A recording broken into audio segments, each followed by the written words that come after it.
सत कथा कहवाक गले बेंगू देह भल ना स्कूल को जाई ना ताकू डाकिल गोटे भिड करा कहला ना भिड करा जी ना मु स्कूल को जाई ना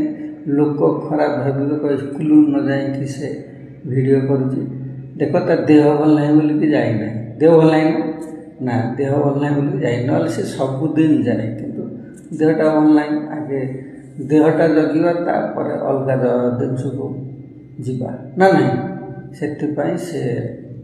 स्कूल को जाए ना डाकुल गोटे भिड करने आसला ना बहुत दिन है बेंगू सहित देखी नी कहीं 8-10 दिन है बेंगूर भिड आसुना तो से कहला आए तो भिड को लोक देखुं तो आए से किसी कहूनी गुमसुम रही स्कूल को जाइनी गोटे लाज लगुच देहटा भल लगुनि से ना कहला भिड कर बोलिकी तो से गोटे छोटे